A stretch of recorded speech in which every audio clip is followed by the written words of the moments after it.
All right, we're going to get going on our first panel. And this is the panel on open science and policy. And I'd like to invite our panel moderator to the stage, Stuart Buck.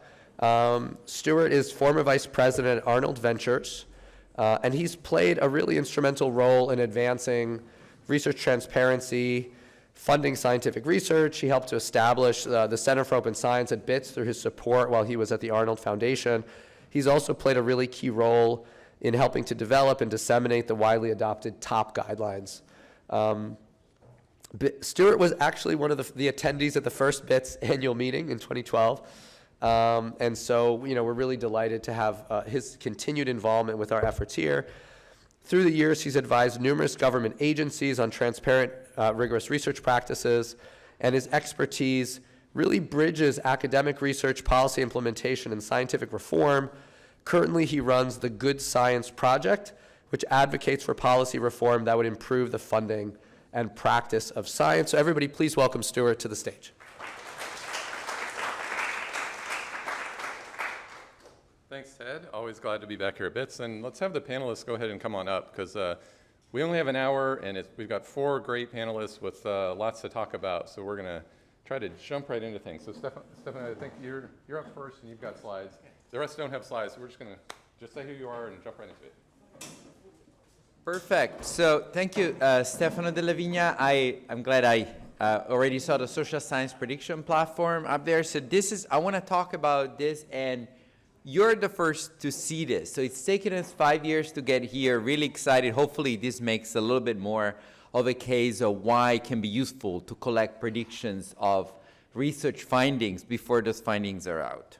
Okay, so let me just, okay, there we go.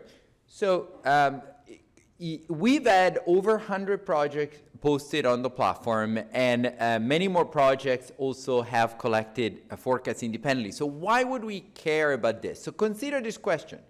Are researchers or practitioners, do they overestimate the kind of effect sizes you get in an experiment? That's important. It's important for power effects, for what policymakers will be disappointed by or encouraged by.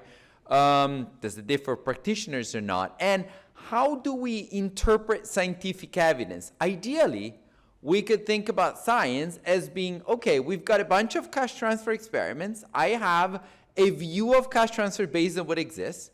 Now there's going to be a new one. So for the new one, the existing evidence is my priors, and then I get the evidence from the new research run, and then I update and I have posteriors. That should be the way we think about science in a way. And like a study that is imprecise or I think is p-hack will lead me to update less than a study that is very convincing. And getting predictions is a key part in making that happen. Thinking of science in this more incremental Bayesian way, because you can get predictions of what would the new result indicate, and then you can compare the results to the prediction and you can get the updating. So these are some of the things you can do, including the last point here is many cases people can have a very precise null in case where people expected a large impact, but people after they look at it like, oh yeah, of course we knew this was going to be a null, but that's not what I would have said ex ante, and that goes to may lead to the paper being unlikely to be published. But if you collected forecast, you say, no, it's not a null. We're actually rejecting the average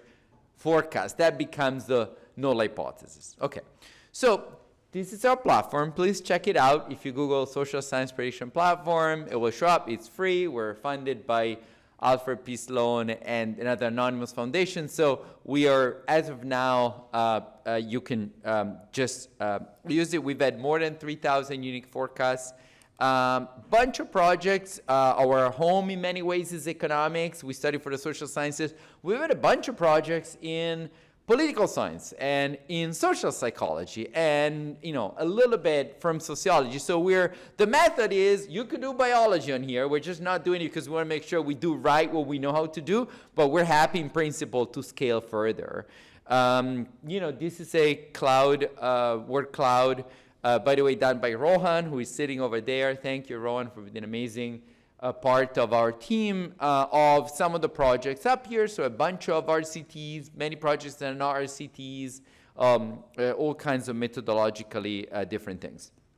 Now, I think one motivation for us writing this, which is knowing a little bit about what features do forecasts have, how does that compare to actual results of papers, is because there is no such evidence. So this is kind of our paper on top summarizing just a number of studies, a number of forecasts compared to some of the other papers that have done this. There's just been no systematic effort so far to really kind of figure out what do we know about forecasts of results. And so this is kind of where sort of we come in. So let me tell you what are some of the things you could care about.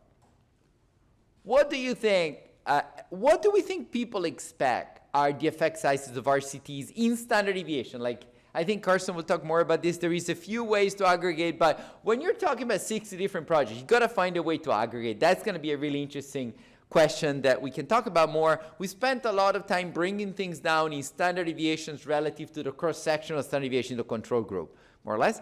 Turns out people have pretty reasonable expectation effect sizes, about 0.2 standard deviation, which is actually, it's like, okay, so it's not huge. People are not coming in and say, I'm going to expect that just giving people a cash transfer would completely change the world, which typically we know does not happen. So that's actually pretty interesting and sort of encouraging way, not something that we sort of knew across a large range of projects. And are they about right? Is that 0.2 too much, too little, about right? That's the next graph. Turns out they actually overestimate, even though the average effect size is more like 0.1 standard deviations. And so, but there is kind of this smooth distribution. So now you can ask, okay, who overestimates, who is more correct, like this kind of questions. And I will need 10 minutes here, so I'm just gonna give you just a brief thing. You can also measure the absolute error in forecast for all the projects where we have the result. So again, in standard deviation units, don't need to dwell too much on this. So let me tell you some of the things, many of which I won't be able to talk about today, but here are some things we care about. Do policymakers, practitioners differ in their forecast from PhD students? Do faculty differ from PhD students? Does having had Ted work in Kenya, does that make him more accurate in forecasting results in Kenya or not? These are kind of all things we'd like to know, because if we want to use forecasts for like predictive accuracy, we don't really have a good knowledge base from knowing if there is differences in variables. When people are more confident about their prediction, does that make them more likely to be right or not? I will talk about this here. In no small part, Don Moore, one of the world experts of our conference this year, I cannot resist presenting this. And one last question that I will feature today is that we have really no idea on. Are there something like super forecasters? Are there people that it appears are persistently more accurate? Maybe because they're more moderate in the forecast or whatever it is. We've not been able to look at this because nobody has been able to link predictions across dozens of projects. So again, you're the first to see, and these are preliminary results. Okay, so just a couple slides. Let me just skip to the confidence one. Okay, it turns out more confident people are more wrong. Okay. The behavioral economist here is like, yes. No, actually, there is a bunch of reasons why high confidence could be correlated with accuracy. That's actually what I found earlier on. But here's what we think is going on. More confident people expect bigger effect sizes. So it's because that's the right one is what their estimated treatment effect. The left bar is their accuracy. And so we think because they're expecting larger treatment effects and already on average people overestimating, that's leading them to have lower accuracy. So kind of, a lot more to come, but that's a pretty interesting, we think, part of this. Second thing I want to look at is, are there super forecasters? And this is pretty much going to be the last thing I'll talk about today because I'm mindful of time. So how would you do this? So here's how we're doing it. Take people that have made prediction on at least 5 projects, okay? Now randomly leave one out and take the remaining 4 and compare their absolute accuracy in those 4 projects and then predict out of sample, are they more accurate in the left out? Okay, and we're taking the accuracy as absolute error. We have to renormalize, and we're actually demeaning. In some project, everybody was way off, so we're demeaning by the average accuracy in that project. But just, we think we're doing something simple, but sort of correct to capture that. Here's the graph. And this is, I'm pretty much gonna leave it at this because I'd rather just give you some examples of what we think we can do. This is a bean scatter plot. On the x-axis is the average accuracy for each forecaster in their 4 projects that we use to form their prediction, their average mean accuracy. So people that are on the left here are, here we go. I got the wrong one. There we go. Perfect. People on the left here are people that have low absolute error on average relative to the absolute error for that question. In those 4, do they actually have low absolute error in the left out one? To my surprise, yes. Pretty strong predictive accuracy regression line of 0.4. So it looks like actually there are people that we can tell apart to be somewhat more accurate than others. We don't know yet why. And this is, by the way, controlling for whether they are high or low confident, they're faculty or students or practitioners. So this is, again, kind of fresh off the press, and we don't quote me on this to be the final. This will be like the 1.0 for sure in the life cycle. But we're kind of really excited to figure this out because building on Phil Tetlock and Barbara Mellers and others' work, Don Moore's work, are there really individuals that for whatever reason come a little closer to predictive accuracy?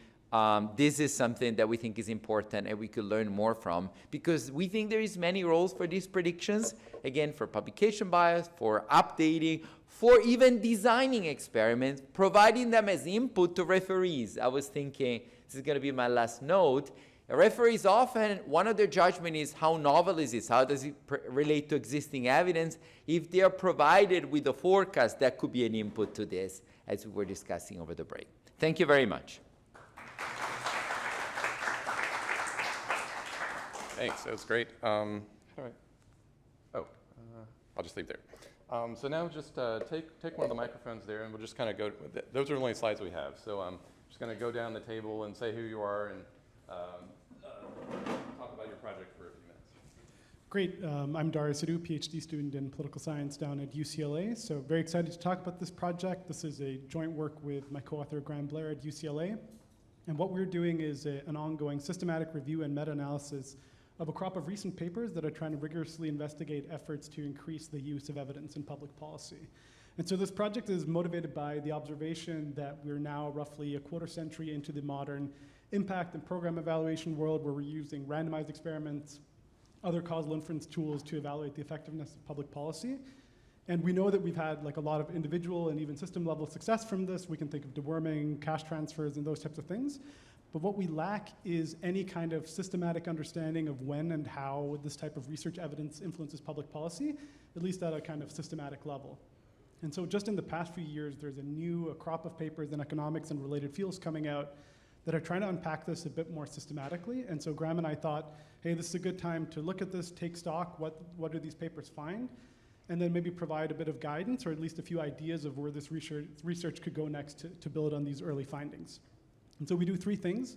We do a more conceptual ordering, a review to see what do we think are the most prominent or most important barriers that prevent the application of evidence to policy. We do a meta-analysis of a recent set of choice and lab in the field experiments that are looking at when picking from a menu or exposed to different types of evidence or information, what attributes of evidence do policymakers find particularly compelling and which don't they? And then a meta-analysis of a very, very small group of studies that is trying to look at whether interventions to increase evidence uptake are actually effective out in the real world. And so what do we find? Just very briefly, so on barriers, we sort of conceptually mapped 5 groups of barriers. 1, availability, so just policymakers, do they have access to research? Is research open access? But also, are there public-facing summaries like policy briefs and so on that policymakers can draw on?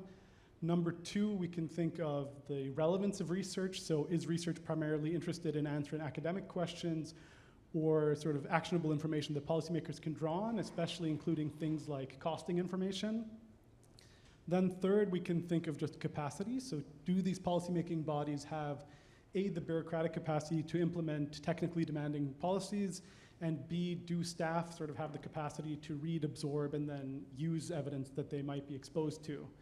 And then 4, professional incentives. So do folks in these policymaking bodies have either time set aside to learn, continue to invest in learning about evidence, or are even rewarded for improving program outcomes by drawing on evidence?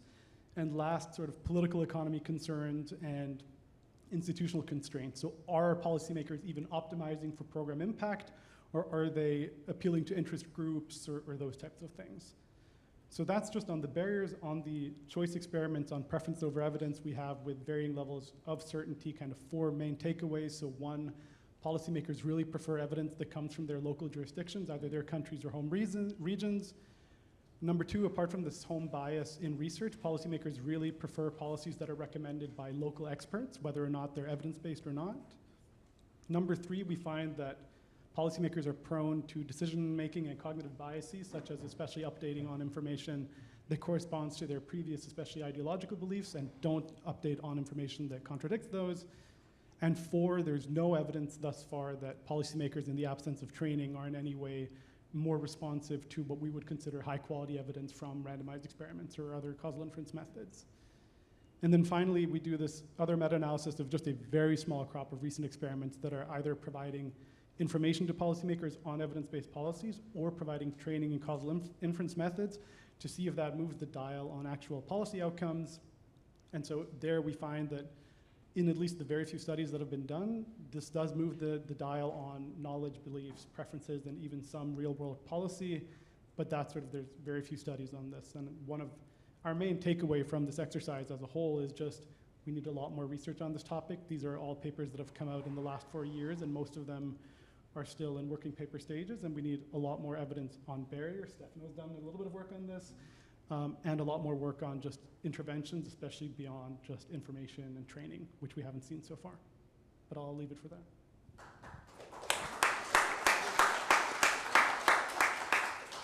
Hi. Hi, everybody. Hold on. Okay, hi. I'm Carson Christiano. I'm the executive director of SIGA, which, as you know, is the institutional home for BITSS. And I have been, so ever since the very beginning of BITSS, we've been really interested in how can we reduce frictions in the long and often very circuitous path between evidence and policy. And so one of the projects that we've been working on for the last couple of years is a project called IDEAL, the Impact Data and Evidence Aggregation Library. It's a great acronym. It's one of the best I've worked on. And so this is a pretty ambitious multi-institution effort that's led by the World Bank with input from SIGA, from the Global Poverty Research Lab at Northwestern University, the University of Toronto, and several others to try to build a comprehensive, open source, and searchable library of results from impact evaluations in development. Quick side note is that right now we're focused on randomized evaluations in low and middle income countries only, but we have to start somewhere.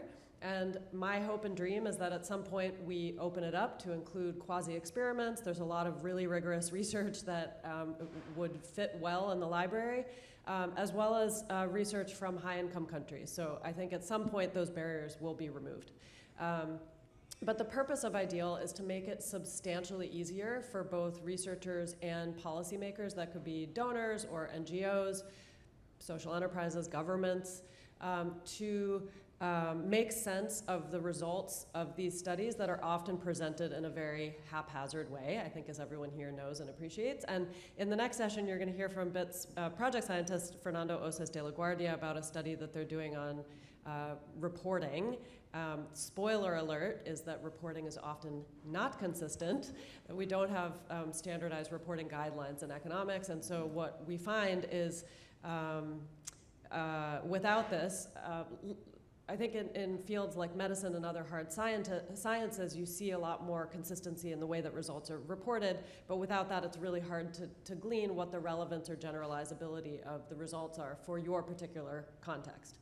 So just as a quick example, like if you're in the Ministry of Education in Ghana, for example, and you want to understand, how do I improve test scores by using some sort of like teacher incentives, first you're going to have to try to identify all the studies that are like above some bar in terms of credibility and rigor that are relevant to your sort of category of, to a certain category of interventions. IDEAL will do that for you automatically.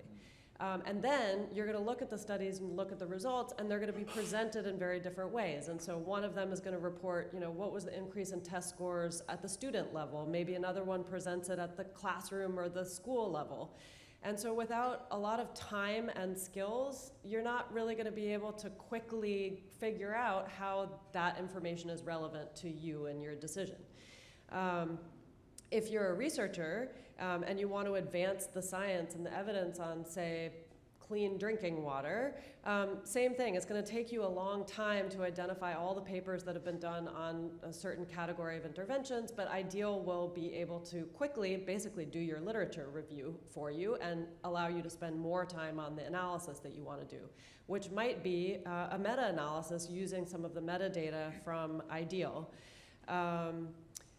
So if there were a sufficient number of studies available on a given topic, on a given intervention or outcome, you could either conduct a rigorous meta-analysis or an in-depth literature review much more easily using metadata from the platform. So just briefly, right now we're engaged in a pilot of the data extraction tools and guidelines that we're building for IDEAL. We have about, I think, between 20 and 30 coders across some of the institutions that I mentioned, including actually Susan over there is involved in this project, and Akash, who is a SIGA staff member, used to be a coder. We have our postdoc, Sergio Puerto, and Joe Weech, who you know are all involved in this pilot. Right now we're testing, so the plan is to extract metadata from 1,000 RCTs over the next several months to test these tools. And we're really focused on getting the technical infrastructure in place for using the tools and for manually extracting the metadata. At some point, we would love to engage on other important topics, like how much of this process can we automate? And actually, our friends over at DIME at the World Bank have already been making a lot of progress here, and so we're planning to integrate our work soon. We want to talk about the user interface for the platform, and that's going to, if our goal is to help influence policy decision making, how can we develop a platform that best addresses the specific needs and behaviors and preferences of those policymakers and researchers?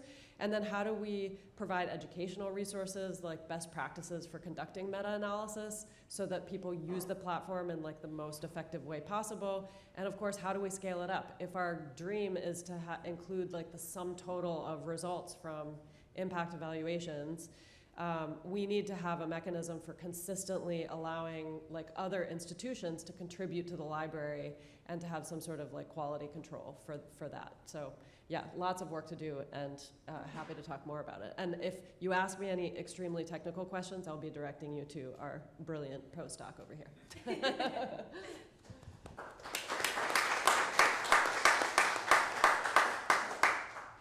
Hi, everyone. My name is Maria Jones, and I'm a senior economist at the Development Impact Group at the World Bank, known as DIME.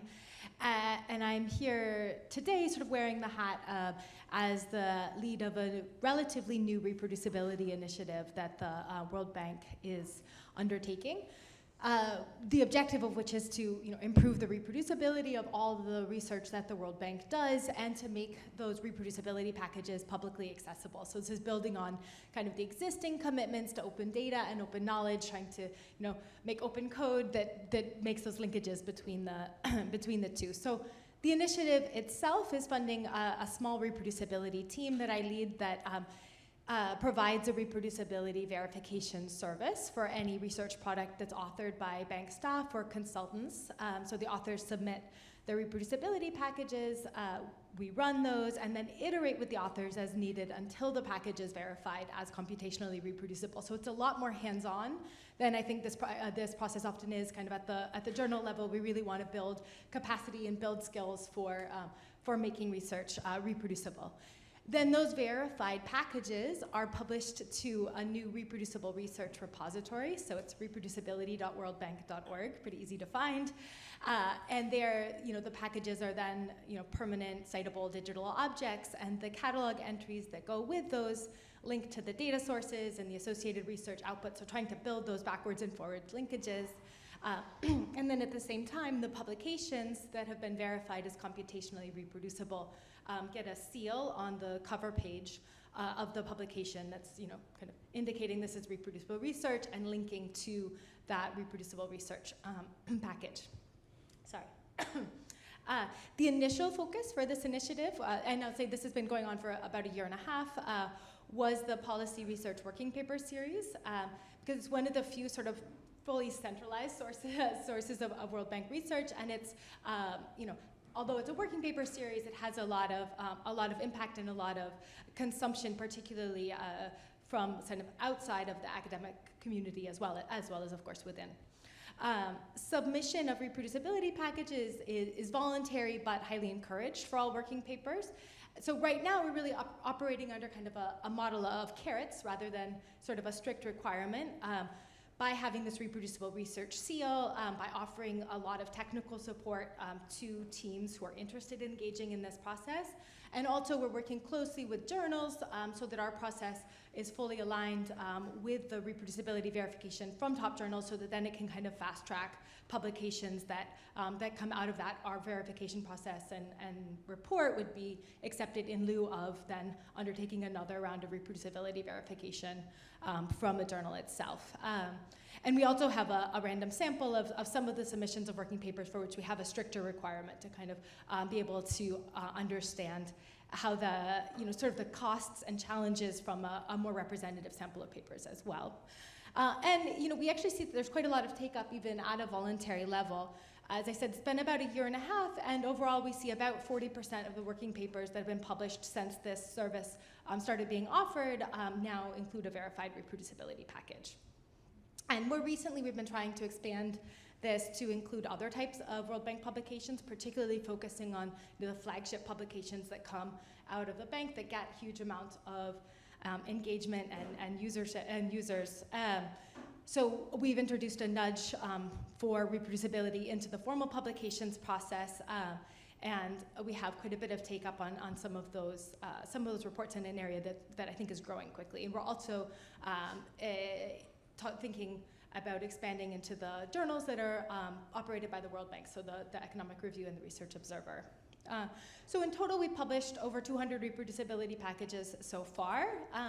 And I think what's worth noting here is that I think, as I said, the service we offer is somewhat unique, both in that it's more hands-on, but we also do a lot of curation work with the packages themselves, and the publication is done directly from our team.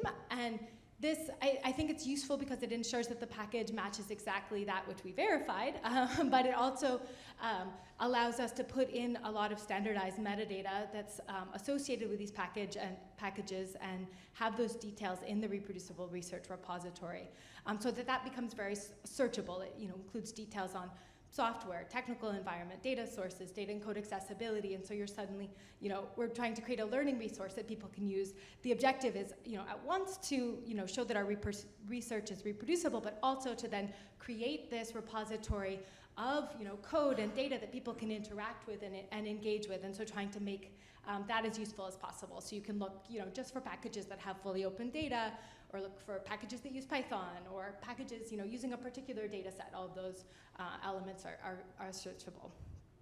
So I'll just end with, why the World Bank is doing this and what we hope to achieve. I think the motivation, is really to make our research not only reproducible, but also more accessible and transparent so that others can build on that and of course, scrutinize findings.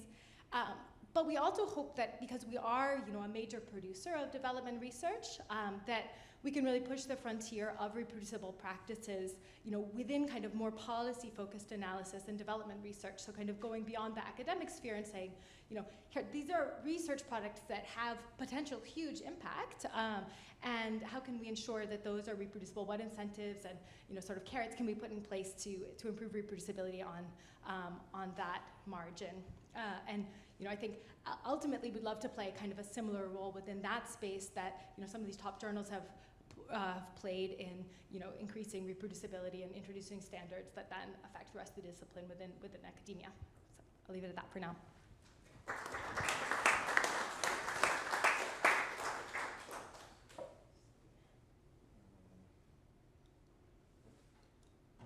Yes.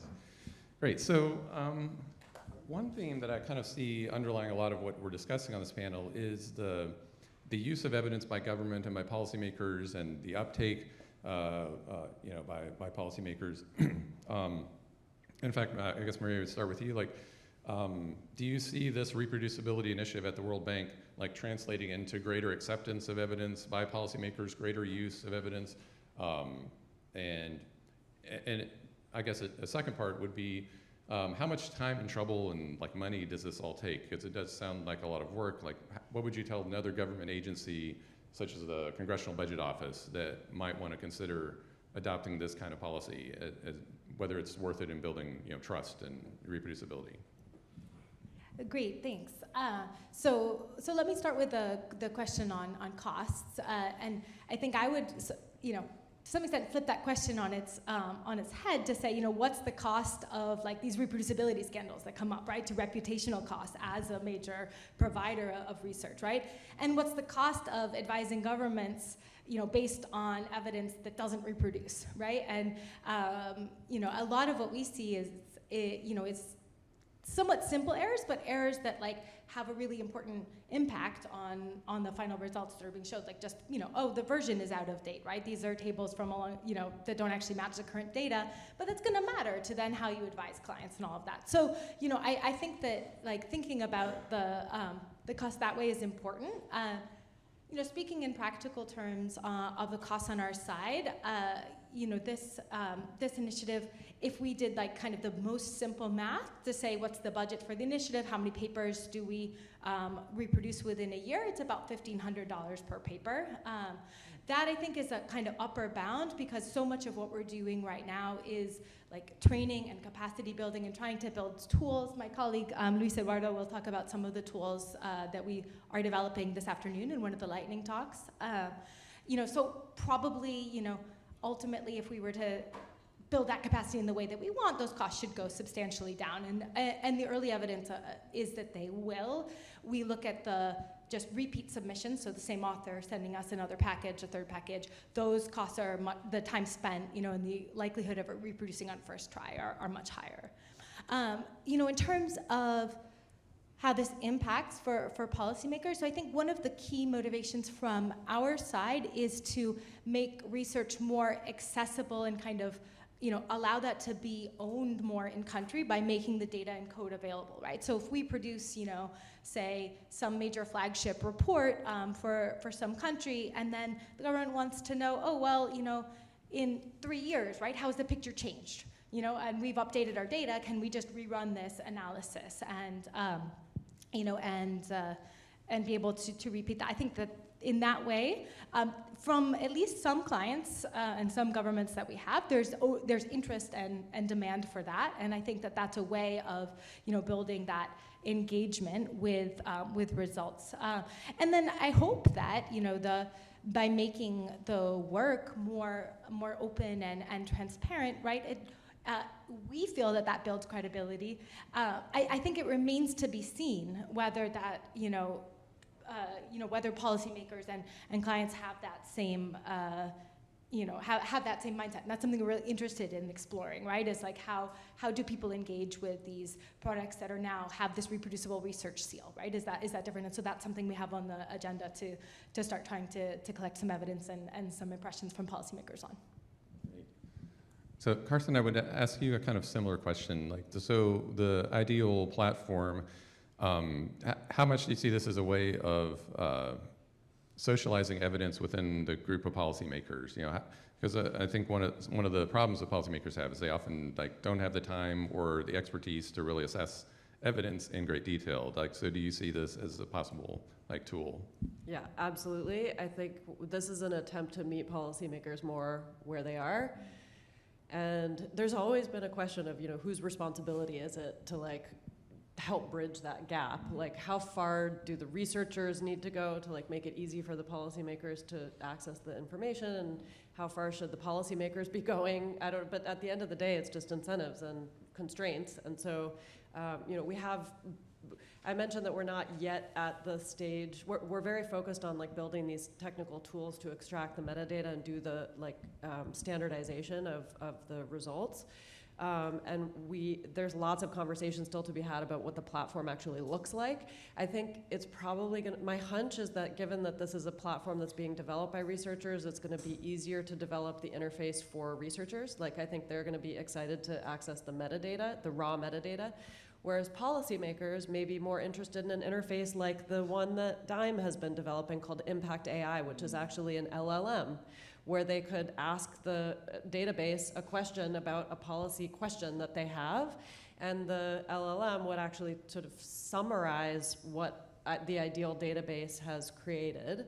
And so I'm really excited to start getting into some of those conversations about, like, once we have the standardized presentation of the results, which I think is going to take a lot of manual data extraction for quite a long time. Like, I don't know that we can use AI yet to harmonize, to standardize the results because of the inconsistencies in reporting. But at some point, I would love to see us using AI to translate our results for policymakers. And we've done a bunch of interviews with potential end users of the platform, and everyone mentions their time and their capacity constraints and their desire to have a very quick and easy way to understand what the evidence is saying. So I am very optimistic that this can help with that problem. We can also share the other mic too. So Dario, yeah, in your talk and also in the written material that I reviewed ahead of time, you had a depressingly long list of reasons why policymakers don't care about evidence and never will. Are you seeing any signs of hope, or should we give up and go home? So I guess I'll start to answer that by saying that, you know, these barriers are the one part of the paper that is more conceptual than, say, empirical. And so in a sense, it is totally possible that, you know, 4 out of 5 of these are never really relevant, and one of them is. And so we don't really know is sort of the answer to how biting most of these are. But more directly on what can we actually do. So what we review in the paper is, you know, there's some promising early evidence that things as simple as, like, providing information and training can move the needle a little bit, which is maybe more optimistic than you'd sort of be based just on the barriers we talked about, where throwing an econometrics textbook at someone and giving them a few hours of training seems to really change how they think about what types of evidence they use in policymaking. But I think turning some of this emerging research on barriers on its head, so looking at some work that Stefano has done on these barriers. So Stefano and his co-authors, and you can correct me if I'm wrong in the interpretation, but they looked at this program done by my former employer, the Behavioral Insights team, with US cities, where experiments were run mostly on sort of communications around things as mundane as trash collection with sort of municipalities around the country. And they look at, after running experiments on some of these communications, which jurisdictions afterwards actually continue using these evidence-based practices. And so they find depressingly very low uptake, and sort of very few things correlate with uptake, but they do find a few things, which is the staff member who participated in the original research still there? And also, was that experiment building on a pre-existing program? Which I think, optimistically, you can interpret that as, is there an evidence champion in an organization who can work with you or really cares about using evidence? Or is the evaluation and the sort of promotion of evidence going with the grain of existing programming by making improvements rather than implementing new projects? And there's some emerging additional evidence that sort of suggests that generally, researcher involvement at early stage in these policy evaluation increases uptake at the end, and also just timeliness of evaluation. So is research actually coming out, or at least some preliminary results coming out within a reasonable time frame that is useful for policymakers? That tends to matter for policy uptake, especially if it can be attributed to the folks who are politically in charge at the time. So is that optimistic or not? I'm not sure, but at least there's some emerging evidence that there are some predictive factors that, you know, determine whether or not evidence is more likely to be taken up. Great. And do you think this prediction platform would be of interest to policymakers? Have you seen any signs that might be the case, as far like if you have a program evaluation and there are various predictions about how it might come out, that policymakers would care about that in advance? Or do you think they're just going to wait and see and wait for that internal champion? Yeah, thank you for the question. I want to also flag thanks for the reference on my work. I want to flag the co-authors Elizabeth Linos and Woojin Kim as part of our bottleneck evidence, which you summarized perfectly. So the platform and the policymakers, that's a good question. I think there is a few interactions there.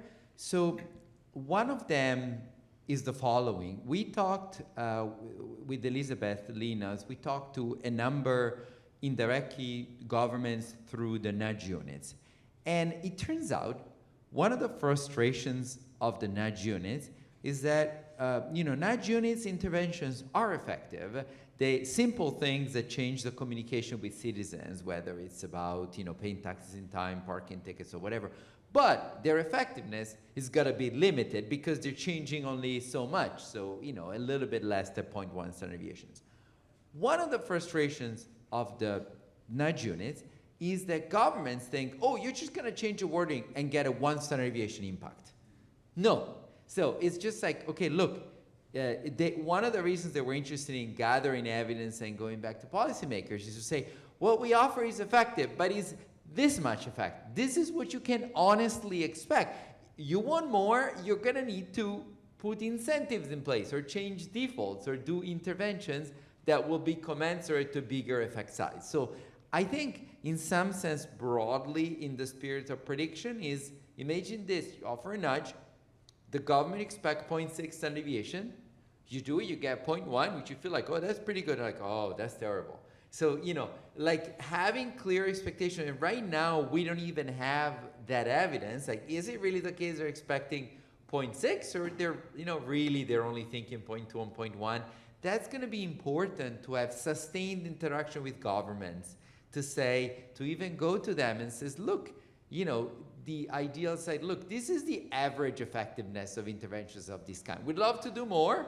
We may get one that is twice as effective, but just so you know, this is the average effect. We don't really have this kind of evidence so far standardized in a reasonable way. So there is so many interactions, I would say, between the work of all of us at this table and starting from having realistic expectations and then knowing where the expectations are of people. A second angle, and I'll leave it at that one, would be, is it true or not that policymakers expect larger effect sizes than researchers? I don't know, maybe yes, maybe no, but where are we lined up? I mean, TED has some work on this, for example, doing that comparison on long-term interventions, but we kind of need, I think it's a really interesting question of this feedback loop between expectation, experiment, updating, new experiment, and I think we want to be in a world where, we don't want to be in a world where we sort of go in with policymakers that expect too much. We do what we can, but on average they'll be disappointed. I think we want to be in a world where we're like, okay, this is the average effect size. It'd be really useful from the past to get your prediction from this, and then keeping that feedback. I think that's sort of the main interaction I see. So Stefano, not to keep putting you on the spot, but another question that occurs to me when I look at this prediction work, whether it's yours or other projects, it seems to like kind of treat the results of an experiment or an RCT as like the ground truth, and then you judge the prediction's accuracy based on how close it was to the ground truth. But it seems to me that in lots of cases, like the results of an experiment might not be the ground truth, right? Leaving aside publication bias and questionable research practices, of which there are many, there are also a number of reasons why you might expect an effect size to be kind of inflated at first. Like maybe the people that develop a program intervention are the most qualified and highly motivated and skilled at implementing that intervention.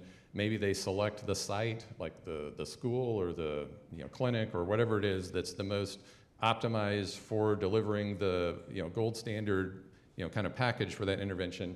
And so when it's implemented somewhere else, there are lots of reasons it might, the effect might diminish or dissipate altogether. So should we be like trying to predict that instead of like predicting the result of any one particular RCT?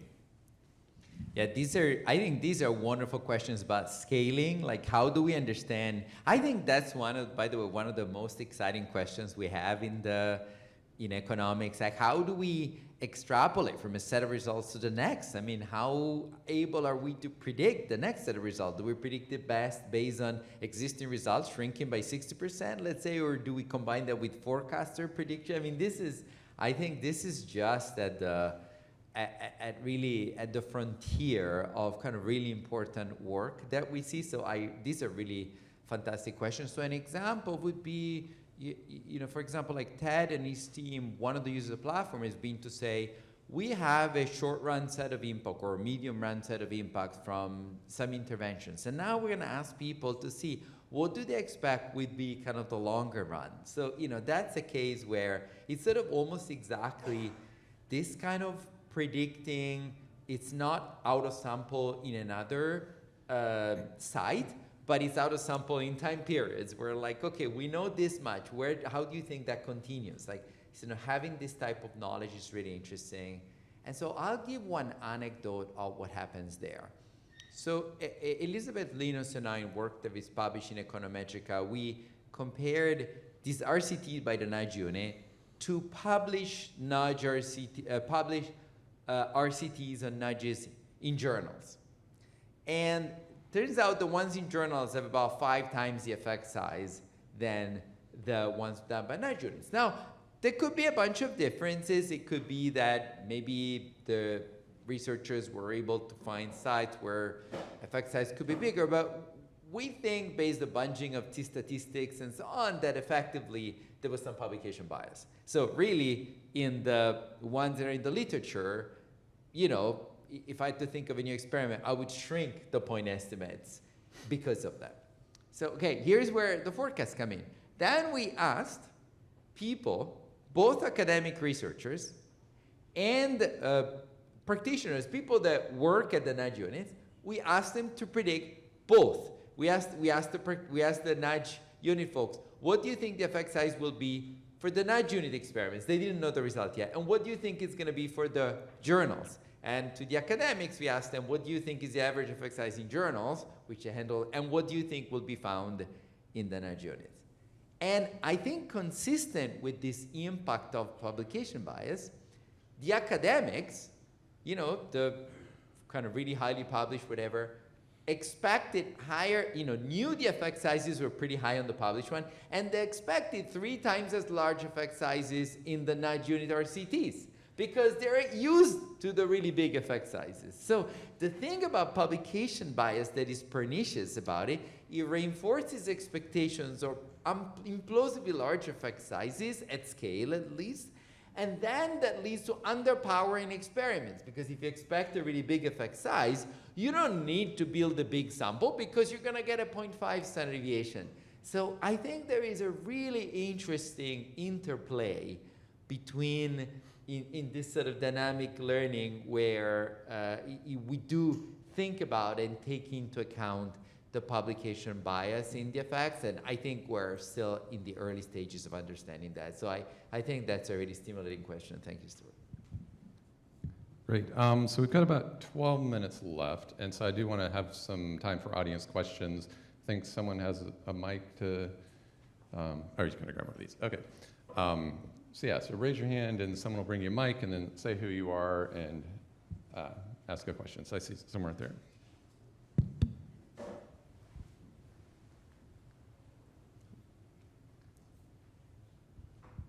Thanks very much. Great panel. I'm Cyrus Sami from NYU. Also a question for Stefano, and I think it connects to what Brian was talking about in the previous, in his talk. Have you thought about ways that the predictions and the distributions for effect sizes, let's say, that you elicit could somehow be used to evaluate ex ante the value of an experiment? We can discern ex post, what sort of updating, one would rationally derive. But is there a way to think about constructing some sort of ex ante assessment on the basis of this?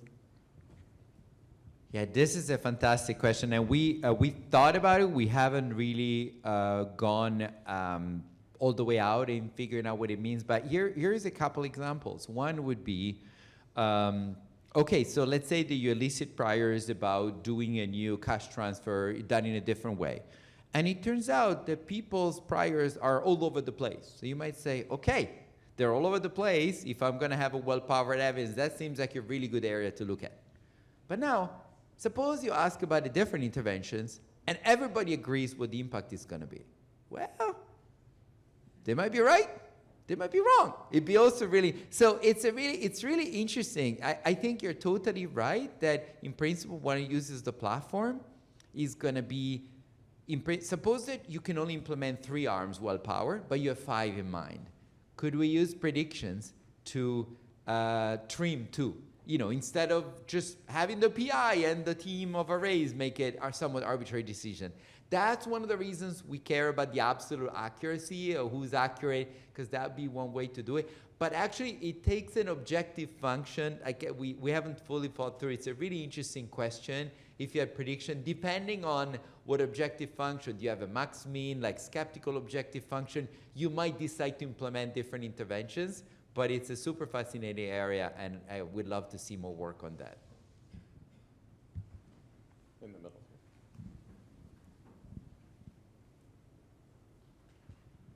Thanks. Very interesting. I'm Matt Chanoff on the SIGA board.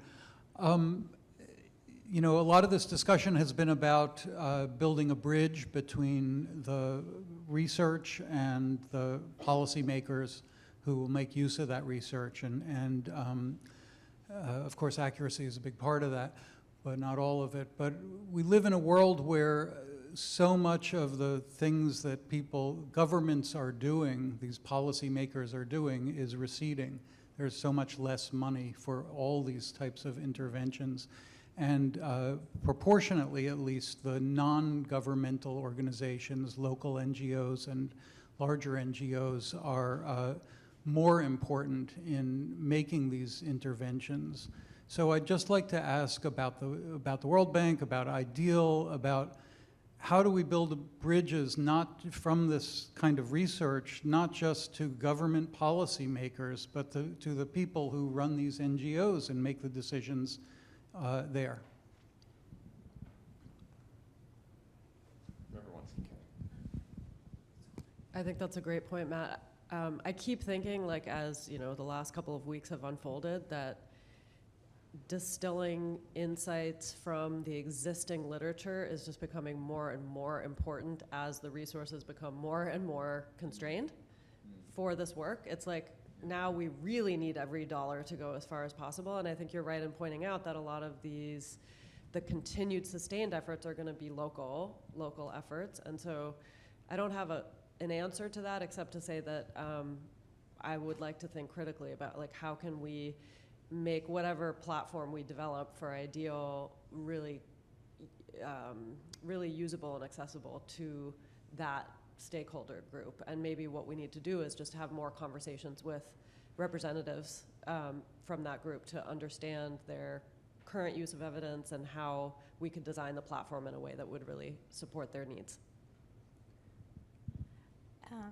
Totally agree with you, Carson. I would just add that, at least from our perspective, making like kind of research more open, more transparent, like, is meant to kind of maximize our bang for the buck, if you will, right? Because it's like, okay, we invested in this like research product, but if we then make the code accessible, like some NGO, some local think tank, right, could take this and then build on it, right? And especially making the data available, I think is a huge part of that, right? And that's something of a mixed bag, but at least making all of the analysis like transparent and accessible so that it can be, then built on this is development science, right? You can not just like, okay, here's this report, right? But it's, okay, here's the methodology, here's how we did it, and then, can you build on this within country? Can you take it to another country? It doesn't have to be done, all by the World Bank, but as long as we can make that, transparent and accessible. In the back there. I wanted to follow up on that point about making code accessible to the World Bank projects. So with where you're putting the code, is this going to be like a GitHub repository as like a standard, or what are the standards that you're using for how you shape those code pieces? And I guess like a broader question, like as a graduate student here at Berkeley, is for best practices in this. They're like the monthly meetings, but for like departmentally wise, or as Berkeley, if Berkeley's towards open science as well, like what are the ways to integrate this like open code piece into our requirements as graduate students in what we publish? So we are publishing all of our packages to our reproducible research repository. That can link to GitHub, but the idea there is to kind of create a version of record. So if there's a GitHub repository, that's great, but we want this to kind of reflect a particular release that corresponds to an output. And we've developed a metadata schema kind of to describe code and reproducibility packages, which is, I think, something that's very much in progress. I don't think there's a lot of work done on metadata about code packages particularly. So that's something where we'd love to discuss and have feedback on what we have there. But with the idea of kind of having these this in a separate repository is that it's versions of record that all have digital objects, identifiers that are persistent and have that metadata there. And then just in terms of best practices, I would note that we are making all of our guidelines and checklists and the reviewer protocols all public through a GitHub repo, and so that those are accessible for other institutions that would want to adopt any kind of similar initiative, hopefully lowering the bar and the cost to that, but also for grad students say, okay, here's a clear view of what the expectations are, what the process is that we follow, both to verify that something is computationally reproducible, but also to then publish and curate it.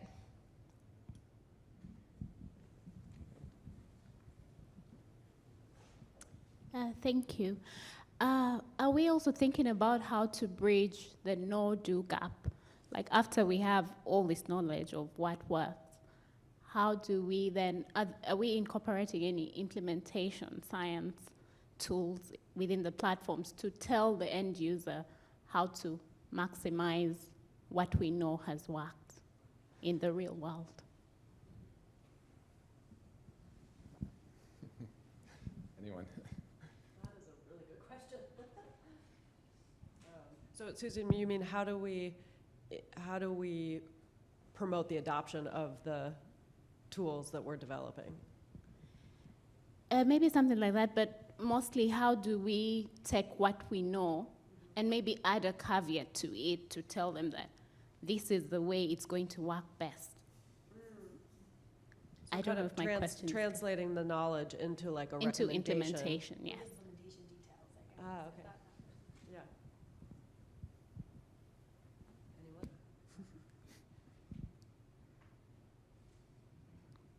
I mean, does anyone working on this project have any reaction to that? I think it's a great point.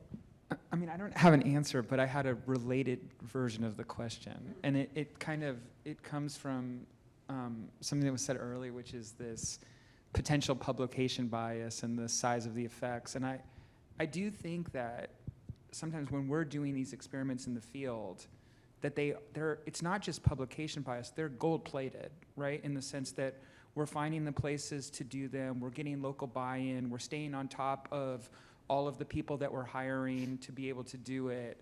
And so we have the best efforts at implementation and the best efforts at evaluation. And then when you go to a policymaker and you say, hey, we have this effect, they don't have that same ability to concentrate on the effort in the same way, right? And don't know all of the things that went into the safeguarding of the publication. So I wonder, so I was actually surprised that researchers would have thought that the effects would be bigger in the nudge unit. I thought we all kind of understood that we had the best possible scenario for ours to be successful. But I wonder if there's a way to track when you have these very big effects, what was not just thinking about a publication bias, but think about what went into the implementation of it that led to those sizable effects that could also be communicated with policymakers. Yeah, for what it's worth, we are trying to capture through ideal, like things like implementation fidelity, like how well was the intervention, and several other contextual variables. And I see Liz raising her hand over there and wanted to add that one of the things that we would really like to include in ideal is high quality standardized intervention cost data for the context, so that the policymaker or the researcher could do more rigorous and credible like cost effectiveness calculations. Which I think could help making decisions about implementation. Well, I think we're about at time. There's one short talk standing with us in lunch, so let's give a hand to the panelists.